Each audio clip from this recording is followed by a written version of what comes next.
muy buenos días. Hoy los tercermundistas vamos a mostrarles un pequeño reportaje que le hicimos al maestro Joaquín Orellana, creador de la alabada Sinfonía desde el Tercer Mundo. Uno de los más reconocidos artistas contemporáneos de Guatemala es Joaquín Orellana. Lo que más destaca son los monofónicos sonidos que pueden ser encontrados en el entorno del país.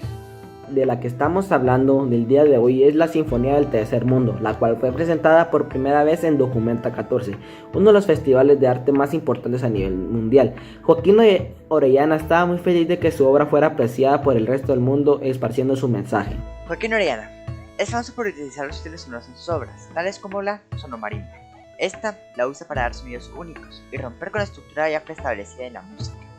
No solo eso, también que lo usa para poder dar a conocer a Guatemala que se puede romper lo que ya está establecido, al cambiar algo tan famoso y un símbolo patrio como es la marimba y crear su propia variante de esta.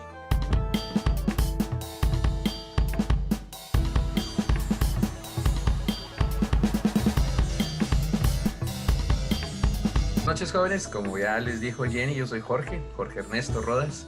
Es un gusto poder conocerlos y es un gusto que podamos compartir ahorita unos momentos. Solo antes que empiece formalmente, digamos, la entrevista, ya Jenny decía algo que quería yo saber. ¿Ustedes ya conocen quién es Joaquín Orellana? ¿Ustedes ya conocen cuáles son los útiles sonoros de Joaquín Orellana? ¿Sí o no? Vic. No los oigo mucho, no los oigo. Sí, más o menos. Sí, sabemos. Ya Joaquín empezamos a Orellana. investigar un poco y ya tenemos como un poquito de campo para con que hablar de él un poquito. Ah, va, perfecto. ¿Qué fue lo primero que pensaron cuando vieron ustedes los útiles sonoros? Para ser sincero, me parecieron raros, así, rarísimos. Sí, un Raro. poco los objetos que utilizó como los caparazones de las tortugas, sí. Ok, perfecto. Entonces, digamos que hubo algo que era inusual, raro a la vista. ¿Qué más?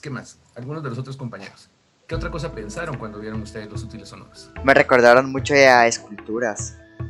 Ah, exactamente. Ajá. Como un instrumento musical, en este caso no era solamente un instrumento musical. Pero ustedes me dicen cuándo, o no sé si ya están grabando, para que tenga como que...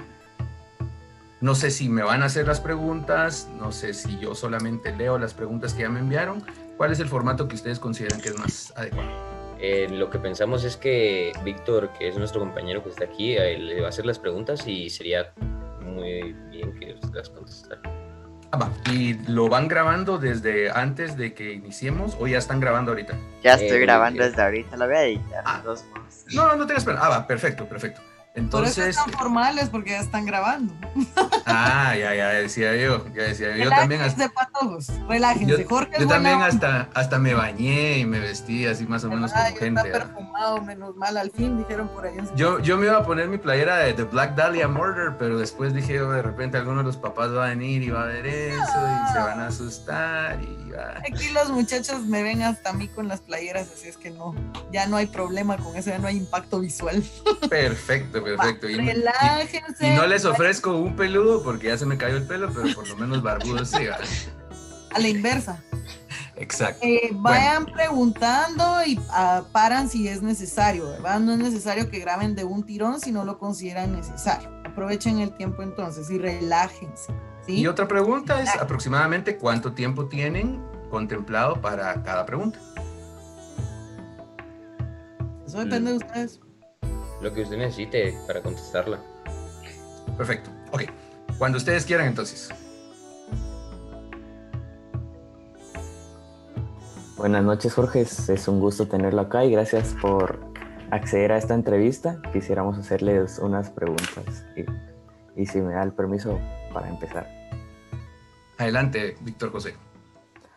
Para usted, ¿cuál es la importancia de Joaquín Orellana en el arte y la cultura guatemalteca? Joaquín Orellana tiene una importancia primordial en el arte y en la cultura guatemalteca. En primer lugar, a mi parecer, es un artista integral. Eso quiere decir que no solamente practica o fomenta una rama del arte, sino que lo que hace es que combina sus conocimientos en diversas ramas y para mí, otra de las cuestiones que son fundamentales es que no es un artista conformista, sino que rompe paradigmas. Él ha venido y ha roto con los paradigmas que habían en una sociedad conservadora como la guatemalteca acerca de la marimba, por ejemplo. La marimba como un símbolo patrio, como un símbolo totémico que era de venerar y que no se podía deconstruir. Él rompió, digamos, con esa estructura básica de la marimba, pero también rompió, como lo estábamos hablando antes de empezar el video, con las estructuras básicas de los instrumentos musicales. También rompió con la forma de poder notar o poder escribir también las partituras de los instrumentos que él mismo creó. Entonces yo diría que Joaquín Orellana, en pocas palabras, es un genio innovador. Es una de las personas que a finales de los 60 pudo venir y pudo codearse con músicos de gran nivel en otras latitudes, en Europa. O sea, él estudió becado en un centro, un conservatorio latinoamericano para las artes en Argentina. Y él se pudo codear con gente que después en sus respectivas sociedades fue transgresora en cuanto a la música, hizo grandes cosas. Lamentablemente, cuando él regresó a Guatemala, se dio cuenta que todavía aquí estábamos, de forma simbólica, como que en la era de las cavernas musicales. Entonces él vino, empezó a experimentar con la electroacústica y empezó a experimentar y deconstruir la marimba. Entonces, por eso les digo, hay un gran valor en el trabajo que él hizo, porque se atrevió a poder venir y a poder proponer una visión diferente de la marimba. Digamos, no dudo que en su tiempo pudo haber recibido crítica o pudo haber recibido señalamientos, pero Joaquín Orellana es venerado afuera de Guatemala. Y espero que las nuevas generaciones, a través de este video, se puedan acercar más a la obra de Joaquín Orellana y puedan entender el valor de la multidisciplina y de la interdisciplina, que es: no solamente soy músico, no solamente soy escritor, no solamente soy artista visual, sino que puedo ser todo si me lo propongo. Pero claro, todo esto después de un serio estudio y de una seria profundización en cada una de las diferentes ramas. Muchas gracias. Y ya que usted nos mencionaba que él se atrevía a jugar y a transformar y a probar con los útiles sonoros, ¿cuál es el valor estético que le da usted a los útiles sonoros? Cuando leí la pregunta, rápidamente me vino a la mente el cuestionamiento de que cada persona, o sea, Diego, Jenny, Sebastián, Víctor, Olivier, cada quien tiene una percepción diferente acerca de las cosas, ¿sí? Entonces, digamos que el primer valor estético que yo le asigno a la obra de Orellana es que genera lo que nosotros como psicólogos pudiéramos decir disonancia cognitiva. O sea, nuestro cerebro es como que si nos hubieran pegado un leve coscorrón, ¿verdad? O sea, ¿qué es esto? ¿Qué es esto? No entiendo lo que veo. ¿Pero qué es? Me lo pregunto. Entonces, la primera aportación estética es el hecho que cuestiona lo que nosotros ya previamente teníamos como idea de qué es un instrumento musical. Nosotros sabíamos que era una marimba, pero cuando vemos una imbaluna, nosotros venimos, y como lo decía uno de ustedes hace unos minutos, o sea, es una escultura, es un útil sonoro, es un instrumento musical, o lo puede ser todo al mismo tiempo.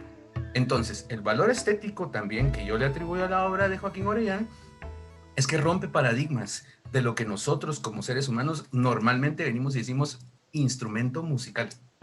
Entonces, otra de las cuestiones que son estéticas musicales, que para mí son importantes, es cómo probablemente, tal vez nosotros, ustedes que son mucho más jóvenes que yo, pero yo que no soy tan grande como Joaquín Orellana, pude venir y pude acercarme a la marimba de una forma diferente, al haberla visto, al haberla oído y al haber entendido cuál era la propuesta que tenía Joaquín Orellana.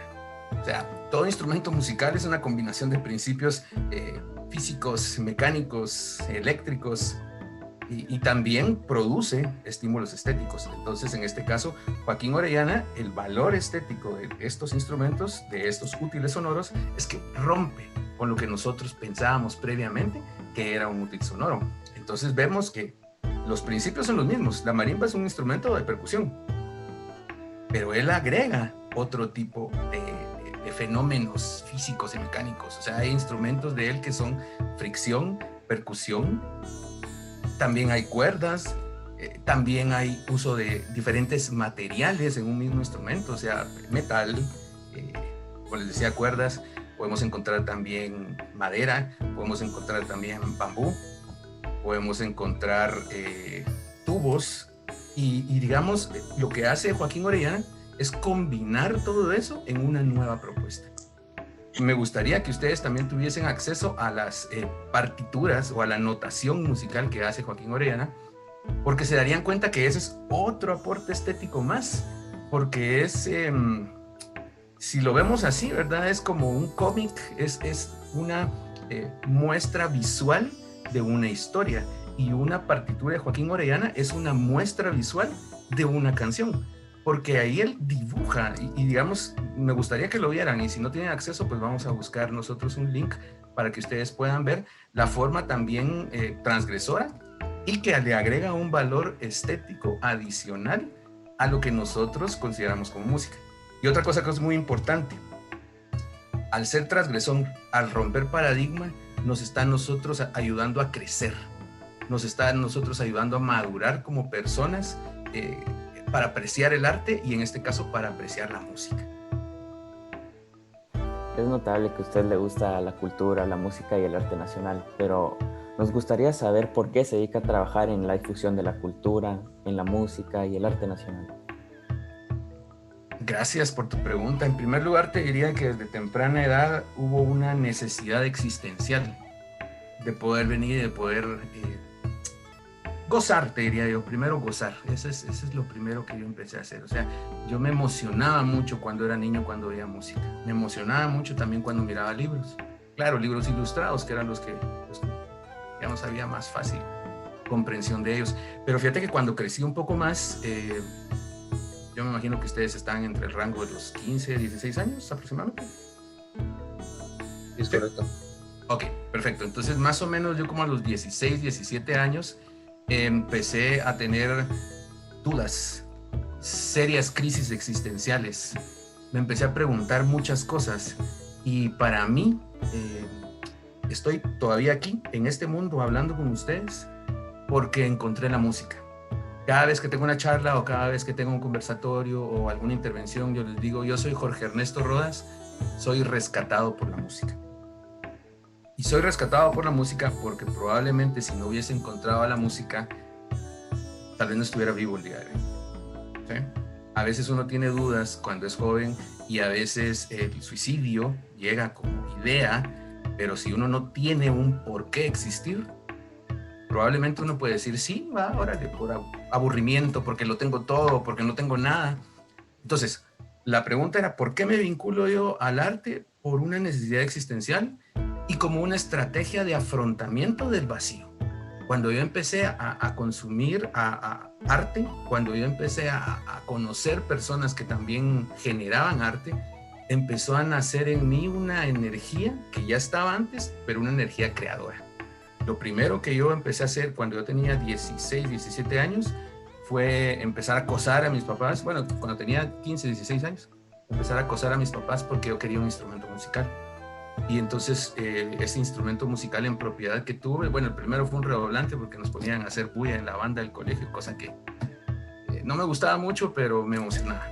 Pero el primer instrumento musical formal que yo empecé a ejecutar fue la guitarra eléctrica. A mí me ha gustado el metal desde que soy joven y yo lo que quería hacer era músico de metal y eso es en lo que me convertí. Y conocí a personas alrededor de mí que estaban en la misma sintonía y que querían hacer también música. Entonces nosotros empezamos a crecer. Y entonces respondiendo a tu pregunta, ¿por qué me involucré esto? Porque primero había una necesidad interna personal, porque segundo era una estrategia de afrontamiento contra la dureza de la vida, por muy suave que haya sido mi vida. Y tercero, porque me quería vincular a una comunidad. Y me quería vincular a una comunidad de jóvenes, hombres y mujeres, como yo, que encontramos a través de la música ese lenguaje propio que nos costaba venir y nos costaba tener. Entonces, a través de la ejecución de la música, pudimos formar una banda. A partir de que formamos una banda, nos vimos en la necesidad de ingresar a un grupo de personas que tenían bandas, que nos convertimos en gestores, autogestores de nuestra propia música, porque no había lugares en donde nosotros pudiéramos venir y pudiéramos ejecutar, tuvimos que conseguir lugares. Entonces empezamos a hacer gestión para poder conseguir esos lugares, para poder conseguir el equipo, para poder difundir en la medida de lo que se podía en esa época, en una época donde no había internet, les daría risa a ustedes, pero los afiches y los volantes eran dibujados a mano, porque de otra no había nada, y cuando había más dinero eran fotocopias. Ok, ¿qué es lo que pasó entonces? Me uní a un circuito de gestión y de producción. Y al empezar a producir, años después, hubo la oportunidad de vincularme a sellos disqueros, a bandas y a otros productores que ya eran más allá de Guatemala, y empezamos a trabajar en gestión cultural musical específicamente. Y entonces empezamos a organizar conciertos, y después de los conciertos ya vino la oportunidad de poder trabajar en el gobierno, en lo que Jenny les mencionó que se llamaba CREA, que era el Departamento de Apoyo a la Creación de la Dirección General de las Artes, en donde se hizo gestión cultural para toda disciplina artística. Entonces, 10 años después de haber estado ahí, sigo estando en ese mismo punto, con una necesidad de poder venir, poder difundir el trabajo de los grandes creadores guatemaltecos, pero también el trabajo de los grandes creadores regionales. Entonces, a partir del trabajo podemos venir y podemos conocer gente de Centroamérica, gente de Norteamérica, gente de Sudamérica.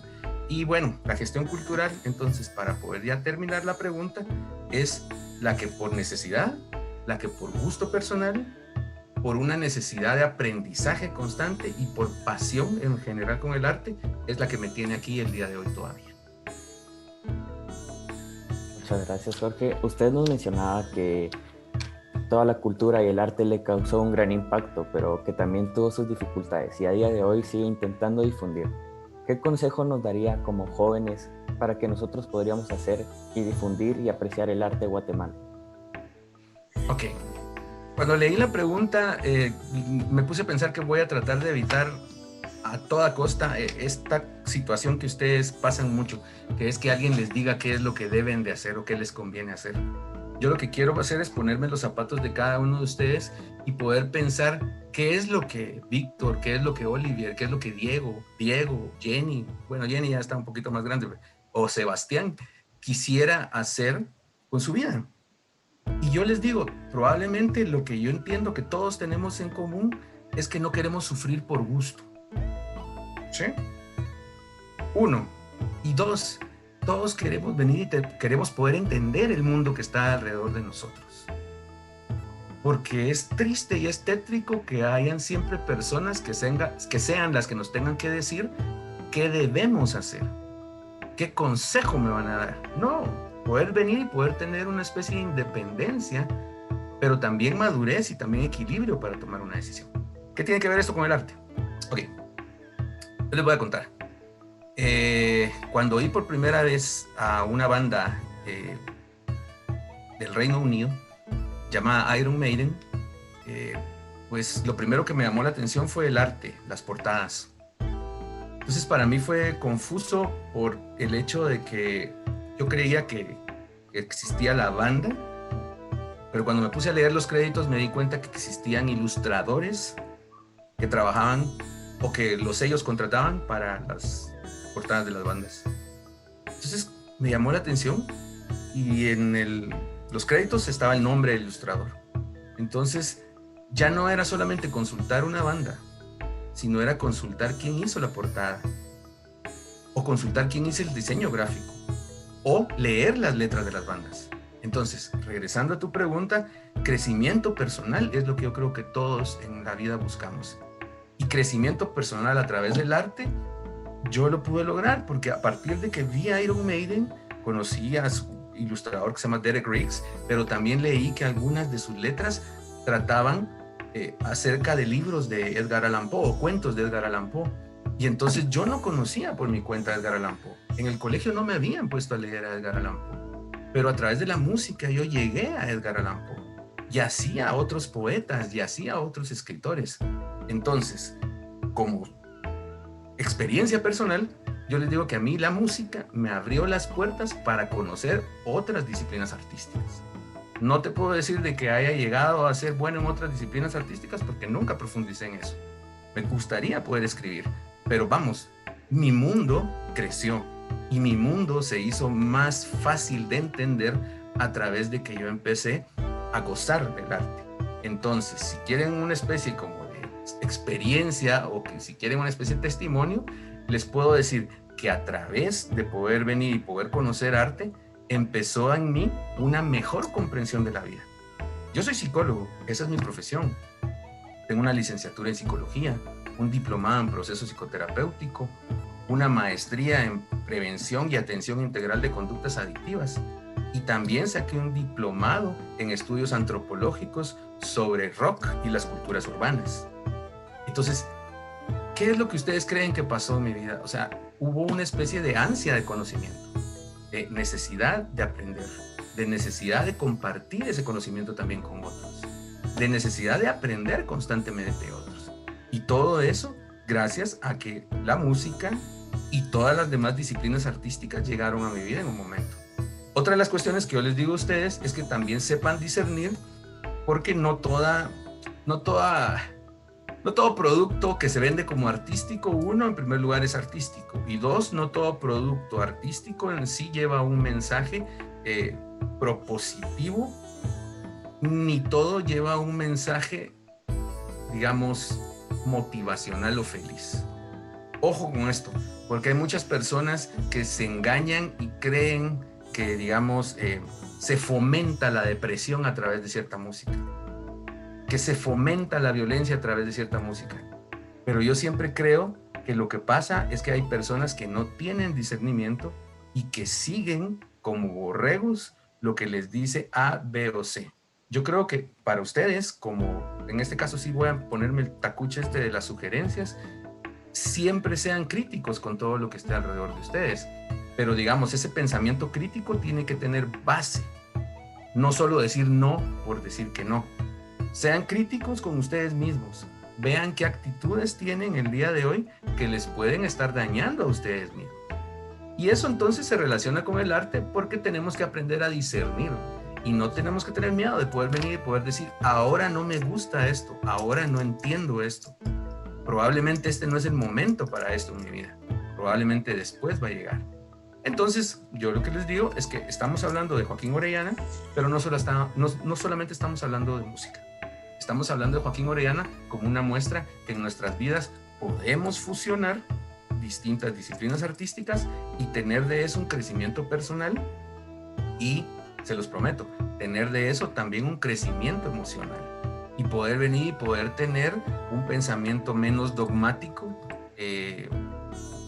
más flexible que lo que tienen muchas sociedades latinoamericanas todavía el día de hoy. Todavía saben ustedes de que en sociedades como la nuestra, la religión o el dogma o la no crítica es lo que nos enseñan el día a día. Y eso no hace que una sociedad crezca. Nosotros tenemos que venir y tenemos que tener un pensamiento crítico, pero basado en evidencia. Tenemos que venir y tenemos que tener un pensamiento reflexivo, pero ese pensamiento reflexivo crece a medida en que consumimos arte. Entonces, digo consumir porque es el hecho de venir y tomar algo que está fuera de nosotros y acercarlo a nosotros. Pero en realidad una cosa es el producto de consumo y otra cosa es el producto, en este caso, cultural, que va a ayudar a que nuestra realidad cambie. Jorge, muchísimas gracias por responder estas preguntas y por el tiempo que nos brindó. Hemos concluido la entrevista, pero le vuelvo a repetir, muchísimas gracias. A ustedes, muchísimas gracias por la oportunidad.